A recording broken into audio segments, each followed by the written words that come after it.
마리아의 최근 안타까운 소식. 대체 마리아에게 무슨 일이 있었던 걸까? 미스트롯이는 끝난 지 오래되었지만 당시 이 프로그램에 참여한 많은 가수들은 여전히 팬들의 특별한 관심을 끌었다. 그중 하나가 우리에게 커다란 충격을 주었던 푸른 눈을 가진 마리아입니다. 외국인인 마리아는 화려한 트로트 창법으로 주현미의 울면서 후회한 해를 불러 많은 이들을 충격에 휩싸이게 했습니다. 그리고 유학생 자격으로 오디션에 참가한 마리아는 미스트롯의 12위를 차지하게 되는데요. 이후 한동안 방송에서 모습을 찾아볼 수 없게 되었습니다. 마리아는 어떻게 되었을까요? 마리아는 독일계 아버지와 폴란드계 어머니 사이에서 태어난 미국인입니다. 그녀의 할아버지가 한국전쟁에 참전했던 것으로 알려졌는데, 이는 주한 미국 대사 해리 해리스의 응원글을 통해 알 수 있는데요. 그는 그녀가 한국과 특별한 인연을 갖고 있다며 그녀의 할아버지가 한국전쟁에 참전했었다라고 밝히며 그녀를 응원하고 있다고 밝혔습니다. 그녀는 학창시절 집단 따돌림을 당해 행복하지 않은 학창시절을 겪었다고 하는데요.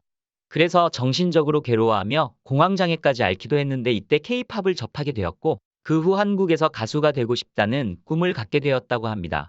가수의 꿈을 위해 끊임없이 노력하던 마리아는 2017년 미국 한인회에서 주최한 노래자랑에 참가해 포미닛의 미처를 부르게 되는데요.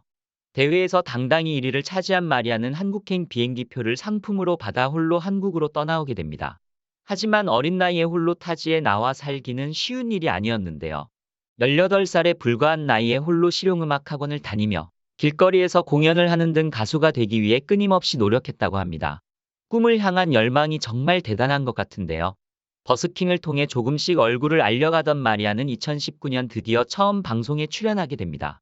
마리아의 첫 방송 출연은 너의 목소리가 보여라는 프로그램에서였는데요. 당시 버클리 음대에 합격했던 마리아는 한국에서 가수가 되겠다는 꿈을 위해 대학 진학까지 포기했다고 합니다. 음대 진학을 포기한 마리아는 연세대학교 어학당에서 한국어를 공부하게 되었고, 이를 통해 습득한 한국어는 훗날 트로트 가수가 되는데 큰 도움이 되었다고 하네요. 하지만 너의 목소리가 보여 출연 이후 생각과는 달리 큰 인기를 얻지는 못했는데요.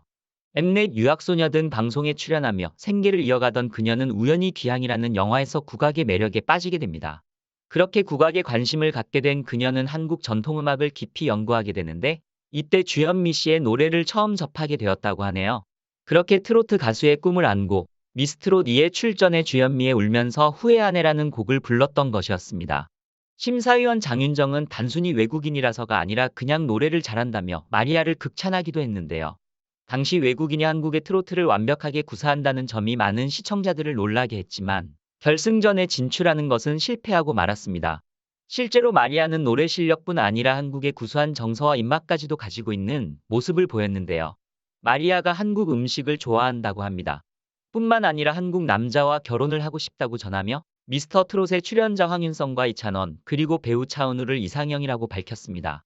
미스트롯 2 출연 이후 인기를 얻게 되어 소속사까지 갖게 된 마리아는 축구에는 골 때리는 그녀들에도 출연하게 되는데요. 그런데 그 이후 약 1년간 방송에서 마리아의 모습을 못 봤잖아요. 지난 1월 오랜만에 예능 프로그램 아는 형님에 출연하게 된 그녀는 다시 한번 주현미의 짝사랑이라는 노래를 부르는데요. 과거 방송 출연 때와는 달리 헬쑥해진 모습에 많은 시청자들이 마리아의 건강을 걱정했습니다. 이뿐 아니라 미스트롯 2 출연 이후 1년여간 단 하나의 앨범만을 발표했고 유튜브나 기타 소셜미디어 활동도 일체하지 않고 있는 상태였습니다. 소속사가 있음에도 이와 같은 행보를 보이는 이유가 무엇일까요? 첫 번째 이유는 마리아의 미스트롯 2순위입니다. 12위를 차지했던 마리아는 1위부터 7위까지가 고정 출연하는 화요일은 밤이 좋아라는 프로그램에 게스트로만 출연하고 있는 형국입니다. 하지만 게스트 출연 빈도수마저 8위나 9위를 차지했던 강혜연과 황우림보다 많이 낮은데요. 두 번째 이유는 적은 팬수입니다.